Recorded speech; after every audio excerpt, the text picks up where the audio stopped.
What is up, everyone? Brandon Ferst, aka First Report, representing the First Off the Bench Podcast Network. Everyone comes off the bench. We are First. Welcome into another edition of the Changeup here on the network. We break down everything that baseball has to offer.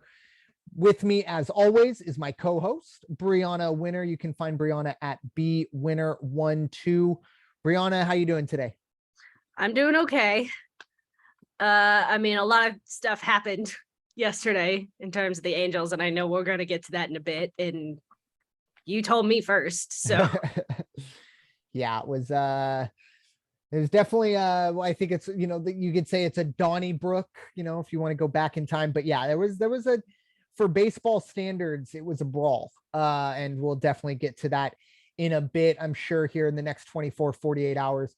Maybe more will come out, but Bryanna will get us fully updated on that scene in Anaheim. And of course, I'll bring in with the Padres a little or right after that. But before we get to that stuff, let's talk about some of the top stories of the week. And I have to imagine either the second week in a row or the second time in 3 weeks, we're talking about the Astros pitching staff to start the show, much to the chagrin of the podcast, but got to do our due diligence. And it was the Houston Astros, not only no hitting a Major League Baseball team, but no hitting the New York Yankees in or at Yankee Stadium.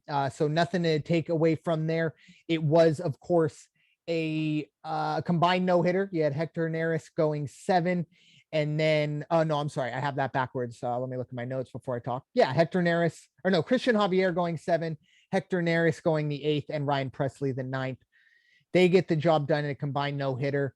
Ironically, I believe it was the first no-hitter at Yankee Stadium against the Yankees since 2003 when the Astros combined to throw a no-hitter. So very, very interesting there. Yankees still doing their thing, but the Astros pitching, it's looking pretty good. Bryanna, what are your thoughts on the Astros no-hitter at Yankee Stadium? Well, I was shocked that they took out Christian Javier when I saw that. I'm like, okay, let him at least go, like, maybe try to get him 8 so you don't have to use as many pitchers, especially if you want to save them for your next game against the Yankees, who are the best team in baseball right now. So, they still got it. I just kind of thought that they would have let him go at least another inning. Yeah. Interesting there. Interesting decision there. Is it still Dusty Baker? Is Dusty Baker still there, right? I believe so, yes. On that. Yeah. So, and Dusty is definitely a little more old school than ever. Although I will say, I want to say Christian Javier, going out on a limb here, I would say that's probably his longest start of his career. He's not someone that goes too deep into ball games, but a great start from them, obviously. And another thing too, to do it in Yankee Stadium, the way the Yankees have been playing, very, very impressive there. The Astros look like a team that obviously the Yankees are going to have to deal with at some point, whether it's early in October or in that ALCS. We'll figure that out throughout the rest of the year. But both of those teams look like pretty good locks to win their division here early on in the year. But moving on to other bit of news, this one actually came from literally the hands of the Padres, or Blake Snell, I should say. Bryce Harper looks like his season, at the very least, is in jeopardy. The exact timetable is indefinite, so they don't know. They're not ready to fully say he's done for the year, but a fractured thumb. He took a fastball from Blake Snell, obviously got away from Snell, and luckily didn't hit him in the face. I know Bryce Harper came out and said, I would have rather been hit in the face, because then, I can play with a broken face. At the same time, I think maybe, looking down the road, long-term health, going deep, like we're talking, post baseball, probably best he wore it off of the thumb. But I think the opposite of what we saw from the Mariners and Angels in terms of, Harper, very frustrated. Obviously, he knows his season's probably done. Believe me, he knows his thumb's broken.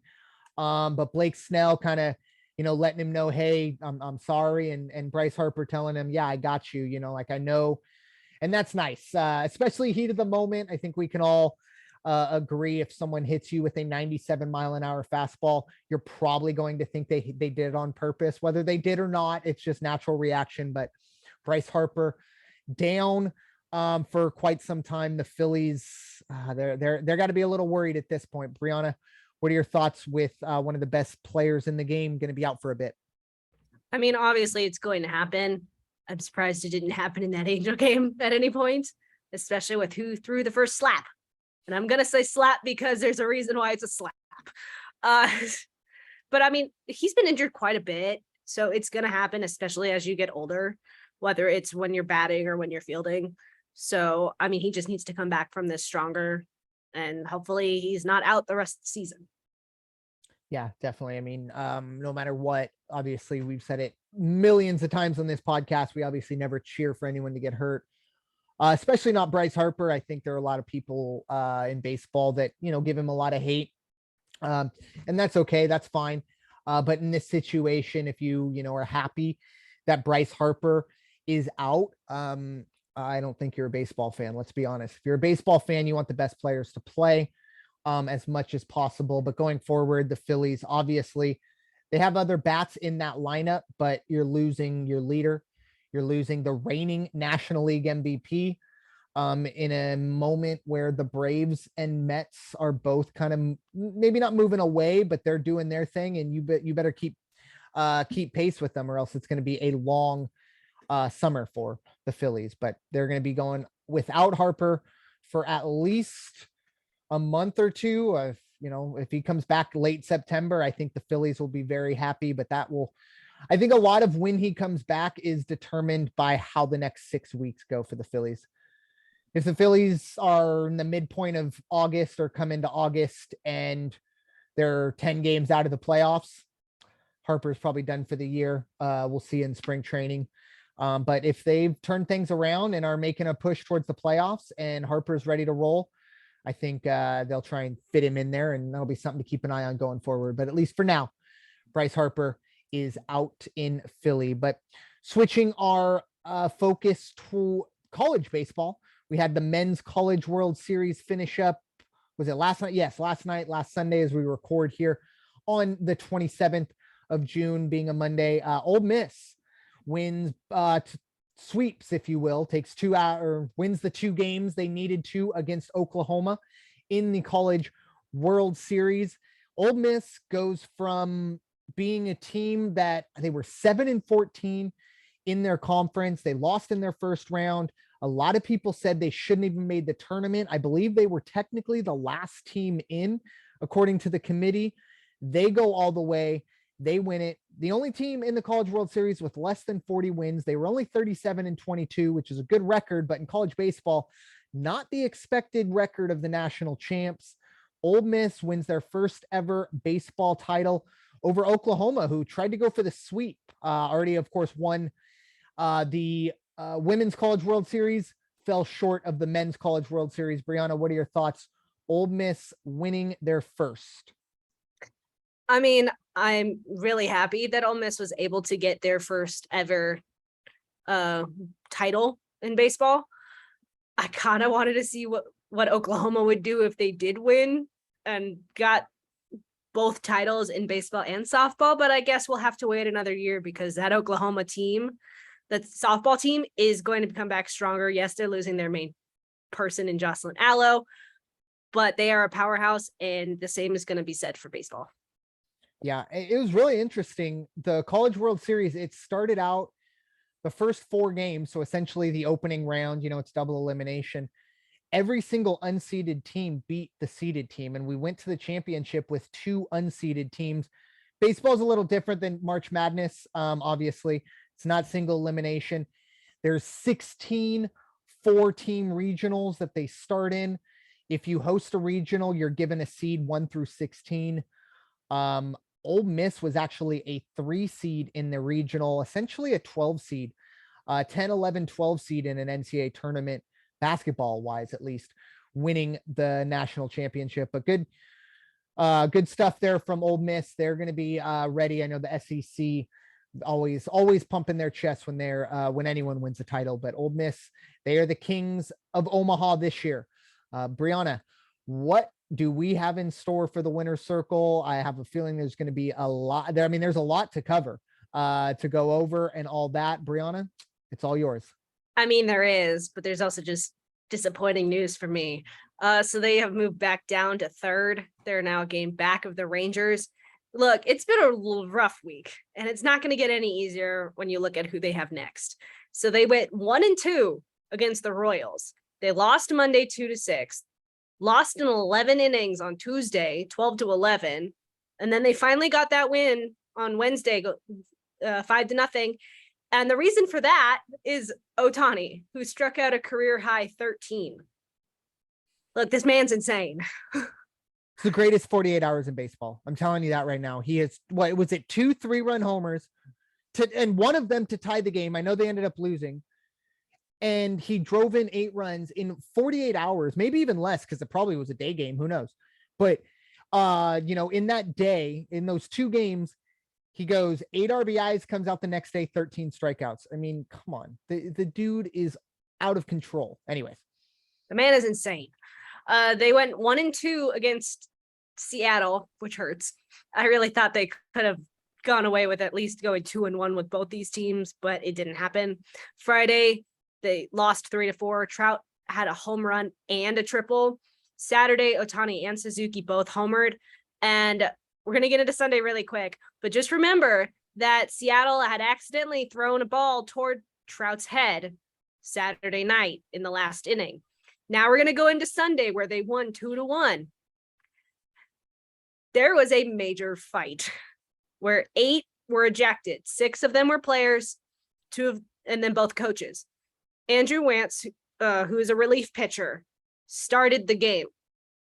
And Seattle kind of took that personally because they made the change last minute. And why would you throw a relief pitcher in to start? Who knows? He threw a pitch behind the head of Julio Rodriguez in the first inning. Second inning is where things got interesting. He hit Jesse Winkler in the hip, and Winkler charged the dugout to get to Coach Nevin. And look, so that they thought it was retaliation for that pitch that was thrown at Trout's head. The Angels lost Wantz, Raisel Iglesias, Ryan Tepera, all pitchers, and then Nevin. I'm going to go into who Seattle lost before I say this next part. Seattle lost Winkler, Rodriguez, JP Crawford, and their manager Cervez. Those 3 players were 3 of their top 4 batters in that lineup. And now I'm going to go back a second. So after Winkler decides to charge the dugout, that left-handed slap, an open left-handed slap, came from none other than injured Anthony Rendon, who is out for the rest of the season. Hence why he did not get ejected, because he can't play anyway. If he was able to play, it'd probably be a different story. But he threw an open left hand to Winkler's face. And then Raisel Iglesias then threw the sunflower seed container onto the field, and the Angels had to pick it up. I'm going to let you continue before I go to what's up next. Well, obviously, look, Jesse Winkler, he's not a small dude. He's a big guy. He's a good player. I wonder if there's any manager you want to pick a fight with. Phil Nevin is not one of them. I haven't seen Phil Nevin in quite some time, but I mean, obviously he played with the Padres. He was always one of those dudes that you didn't want to have to fight that guy, or you didn't want to have to be aggressive with that guy. Charging the dugout is it's a no-win situation. You got at least 5 seconds before any of your boys get there. And when they get there, they're just kind of, it's like a body check, right? They're just kind of clearing things out of the way. No one's getting a good, punch in at least right away, except for the others. I mean, and at the end of the day, both teams are going to take their losses. Obviously, the Mariners are going to look at their top 3 batters and be pretty, teed off that they were the ones that got thrown out and probably going to be, suspended going forward. Oh, let's not forget Winkler's probably going to get fined for flipping both birds. Oh, that's right. At Angels fans. Yes, the double bird. Apparently, and that's when Iglesias got pissed and threw the sunflower container because they used to be teammates. Gotcha. Oh, okay. I got you. They used to be teammates and they were good. And then Winkler did that. Yeah. They'll be fine. Don't flip the bird at the fans. They didn't do anything. Yeah, I mean, I don't know if they didn't do anything. They didn't. Not like I'm they sure can go were on the talking. field and throw a pitch at him. Yeah. But no, I think even for the Angels, obviously, you know, if they get to pick and choose, maybe it's not 3 relievers, you know, so that bullpen maybe going to get a little extra work here in the next few days. But it was definitely a tough scene, but at the same time, no one got hurt. Everybody seems to be okay. Well, no one physically got hurt.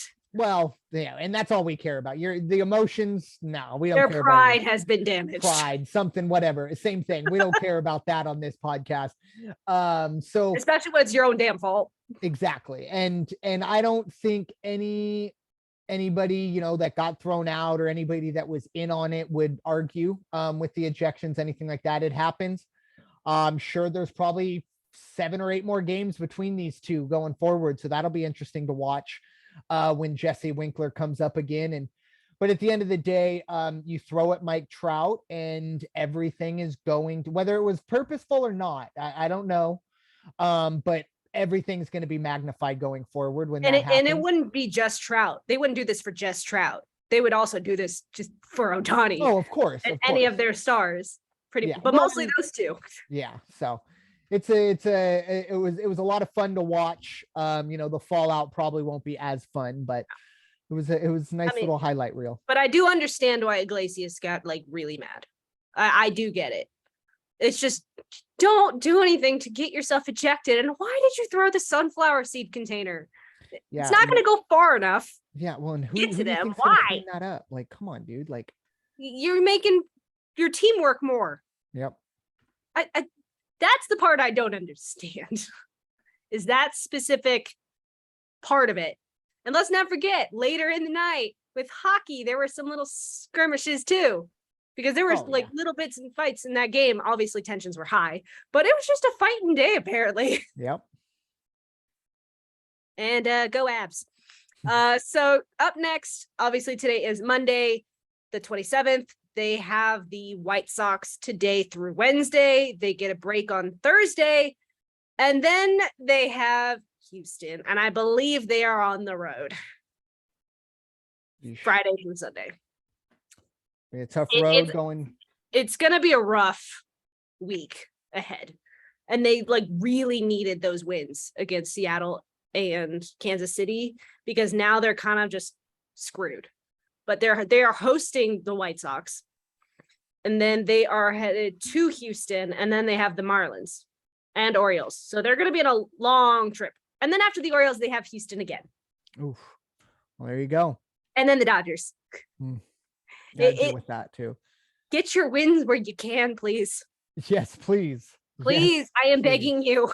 Get your wins when you can. If you can take at least 1 or 2 from the Astros, I'll be happy. But get the wins before that, please. Yep. Both times. I would really appreciate it. To not be in third behind Texas. Yep.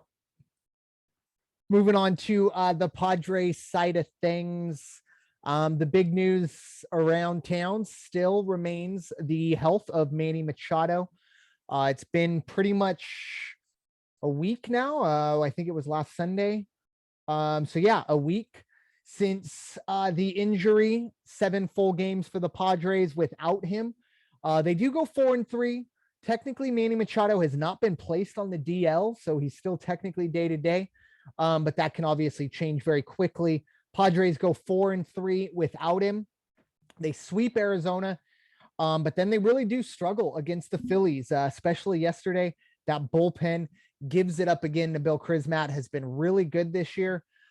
Gives up a 3-run opposite field home run to Kyle Schwarber. They were up 5-3. The 3-run homer put the Phillies ahead 6-5. They would win it at the end. So Padres got to feel a little frustrated with the way that went down. They do have the day off today.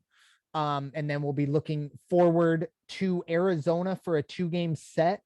And then a huge, probably the biggest series of the season, the Padres and Dodgers at Chavez Ravine for a 4-game set Thursday through Sunday. That's going to be a very interesting one. Would not be surprised to see some tensions flare there. But in terms of what's going on the field currently, CJ Abrams, his second time up this year, he's getting time now a little bit more consistently. He's been moved into the shortstop position. Ha-Seong Kim playing third for the most part. And I do like what I've seen from CJ Abrams. Still got some work to do. Probably going to be, struggling for a year or two while he figures out how to hit at the major league level. But I have seen improvements. Definitely much better at bats. He's a little more competitive in the box. And that's something you got to feel good about. Looking at the standings right now, the Padres are 2 games out of first, but they're 45-30. And 4 games up in the wild card, handily in a playoff spot right now. However, that's pretty much what was going on last year. The Padres were 5-6 games up in the wild card pretty much until September hit. And then we all know what happened there. So for the Padres, all eyes are on this weekend series against the Dodgers. But for the Padres, they have to take care of business first. A quick little 2-game series with the Diamondbacks. It's a little tricky there. With such a huge 4-game series on the horizon, we'll see if the Padres can make sure not to overlook the Diamondbacks, make sure they do exactly what they did this past week, win both games or win all 3 games, however you got to do it. Just beat the bad baseball teams. And then hopefully, I'll take a split against the Dodgers. I'll take 3 out of 4 all day, but a split and I'll feel happy, even though technically we won't pick up a game or anything. It'll still be nice to just know that we can at least compete with the Dodgers. First series of the year against the Dodgers, Padres did not look competitive. They did win a game, but that was mainly because of Yu Darvish. So that's what I got for the Padres. It's again, looking ahead, still a long way to go, but a huge, huge weekend series for the Padres. So we got our 3 ups, 3 downs for the week. And this week, Bryanna had the up, so she's going to get us started. Bryanna, who you got? And 2 of these were easy. The last one was hard to figure out. And the last one is too much to my chagrin. So the first up is going to be Boston, who was in 4th in the American League East last week and has now moved into 2nd. They are 8-2 in the last 10, and they are currently on a 7-game win streak. Yeah, I think I saw a stat that they are either 16 or 19-4 in the month of June, and they've made up only a half game on the Yankees, but they are obviously in much better position when they were early on in the year. They're looking like a team that's probably going to be a wild card leader. And who knows, the Yankees, maybe this series against the Astros, put a little chink in the armor for some teams. But as of right now, I think Boston looks like a team that should definitely be ready to compete come October. But I had the downs this week. The first down I have, we're staying in the American League East. Unfortunately, it's the Toronto Blue Jays, a team that I've liked for quite some time. It's hard not to like the Toronto Blue Jays, but they are 3-7 in their last 10. They've been tumbling. Last time we spoke, they were in 2nd place. Now they're in 4th, hence why, Boston moves into that 2nd spot. Toronto, 12.5 games behind the Yankees. 40-32, still feeling okay in terms of the wild card picture. They're right there. They have a 2-game lead on Cleveland. Look, the wild card picture is the AL East minus the Yankees and minus the Orioles. That is the wild card picture, with Boston, Tampa Bay, and Toronto being in there. So we'll see if the AL East can put 4 teams in. We'll see. But as of right now, Toronto's got to right this ship to get that rolling. Bryanna, what are your thoughts on the struggling Blue Jays? Well, in regards to the wild card, we'll see what happens after the All-Star break, considering what happened the year the Nats won World Series. So, I mean, I'm surprised Tampa Bay hasn't moved in any of this situation. They're just still stuck in 3rd. Look, Toronto's had it rough, and they really need to figure it out if anybody's going to catch those Yankees. Yeah. I think for me, the biggest thing with Toronto has always been the starting pitching. How will that hold up? And it looks like it's struggling a bit, especially in that division where it seems like everybody can hit. And it's going to be tough for Toronto, but they're still in a position right now where they're a playoff team and they keep doing what they can do. Who knows? Maybe we do see, like I said, those 4 teams in out of the AL East in the playoffs. Bryanna, what is our second up of the week? Our second up of the week is going to go into the Central. It is the Milwaukee Brewers, who now have a 1-game lead on St. Louis, who they were tied with last week. And that's pretty much thanks to a 7-3 record in their last 10. Yeah. Like the Central is pretty much going to be between those two teams. It's just a matter of who's going to come out on top in the end. Yeah, it seems like they're going back and forth every episode. The last 3 weeks, it seems like that's been flip-flopping. But Milwaukee obviously starting to try to figure it out. I've been a huge fan of their pitching. Obviously, if Christian Yelich could get back to his MVP form, that would be great for them. But the pitching is really good, probably the best staff in baseball. They're starting to show it. And my second down, kind of do a little adjustment here. We'll stay in the National League Central. It's the St. Louis Cardinals. Look, this is a team right now probably going to be fighting with Milwaukee, as we talked about. But right now in their last 10, they are 4-6. They do have a massive lead in the run differential. That doesn't mean anything. But to me, that's always something that draws my attention. Plus 60 for St. Louis, plus 18 for Milwaukee. But at this moment, St. Louis, a game back of the Brew Crew. And as we just kind of pointed out, the Brew Crew's moving up. St. Louis struggling a bit. We'll see if that can change heading in to July. But as of right now, Milwaukee has the advantage in the Central. But Bryanna, what is our third and final up? I know you don't want to, but I don't. Did we just skip over San Francisco? No, I adjusted. Oh, okay. Oh, so because you brought up Milwaukee, and I was okay. like, oh, I'll bring it. It. Yeah. Sorry. Okay, it's okay because I had it the other way. So I was just confused for a second. Much to my chagrin, the last up is going to be the Texas Rangers, and it's mostly just because they moved up ahead of the Angels by a game. That's pretty much all I can say about this because I really don't want them here. Yeah. Hey, it's better than Houston. Yeah. That division's not looking too good. Yeah, it looks like Houston right now. We hate them. I hope I'm wrong, but Houston's what happened to the Angels? They were leading for so long. Yeah, they not only fell off, but they are no longer seem to be. I mean, they're only a half game ahead of Seattle. Sorry, I'm getting negative now, but let's talk about Texas.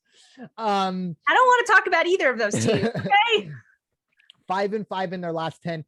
Nothing crazy, but like you said, they've been moving up. This is a team that neither of us expected to be in this spot. 34-37, not a great record, but better than we both expected. And we knew that the A's were going to be bad, but we didn't think they were going to be bad. That's yeah. Oh, minus 107 on the run differential. I had them in fourth. Yeah.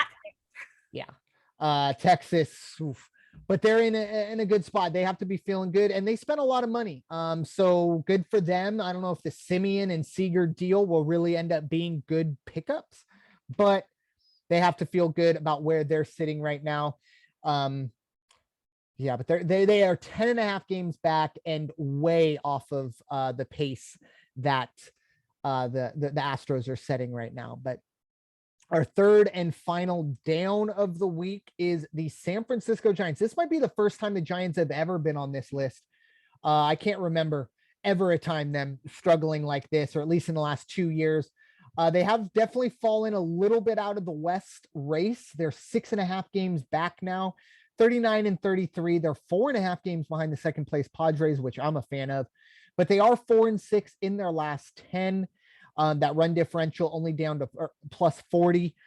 The Giants are a team that they could, I don't want to say go Angels on us and just start to lose, but they're a team I haven't really been sold on this year, and it's starting to kind of show right now. And it looks like the National League West might be heading towards similar to what's going on in the Central, that 2-team race, but we shall see. Bryanna, what are your thoughts on the San Francisco Giants making the down? Look, as long as it's not the Padres, which I know will never happen because you have your own little thing, then we're okay. Because honestly, I need somebody to beat the Dodgers, and I don't think San Francisco is going to do it right now. So If they do, it'll probably be after the All-Star break. Yeah. And it's going to be a hell of a run. They're and going the to trade deadline. Yeah. And they're going to be regulars on our up list, if that's going to be the case, to run down the Dodgers. But yeah, the West, like we said, just right now looks like probably going to be the Padres Dodgers. And this weekend, that could show a big thing, or a big cheat sheet, or a little cliff note to what we'll see heading towards the playoffs. But Bryanna, yes, but you need people healthy.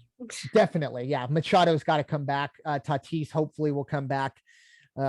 Hopefully. But Bryanna, what are your final thoughts for this edition of the Changeup? I just need the AL West to do better right now. I just need them to just dethrone Houston and I'll be happy. I don't care who does it at this point. Houston just needs to be dethroned. Yeah. Okay. Well, I hope that's the case for you. You might want to aim a little lower. Hey, I can hope. You definitely, you can hope, but you don't know what's going to happen after the All-Star break. You don't know. You're right, but I know what probably isn't going to happen, and that's I know, but again, I can hope. You're right. Sorry, yeah. No, I like it. We'll see it. Hopefully, we'll after be here these for last the whole few time. weeks. I deserve that. That's fair. For me, obviously, going forward, it's what Bryanna kind of brought up. It's the health. This is the dog days of summer. We're starting to get there. I'm sure wherever you are. You got your AC or your fan cranking because it's probably in the 90s, maybe in triple digits. It's summer. And that's when, the real teams kind of rise to the top. And a lot of that has to do with health. We saw the Bryce Harper thing, obviously Machado, many others. The teams that stay healthy may be the best ones going forward, which is kind of crazy considering right now the best team in baseball is the Yankees, and they've actually stayed pretty healthy, which is actually kind of crazy. Yes. But in regards to the Angels, yes, Rendon is out, but it's not like he did anything. Oh, yeah. The most impactful thing he's done maybe since he signed that contract was the slap of Jesse Winkler. Let's be honest. But with that, thank you all so much for listening to this edition of the Changeup presented by the First Off the Bench Podcast Network. Everyone comes off the bench. We are first. It's time for you all to go wash your hands and stop hating everybody. We'll talk to you next week. Have a great day. Take care.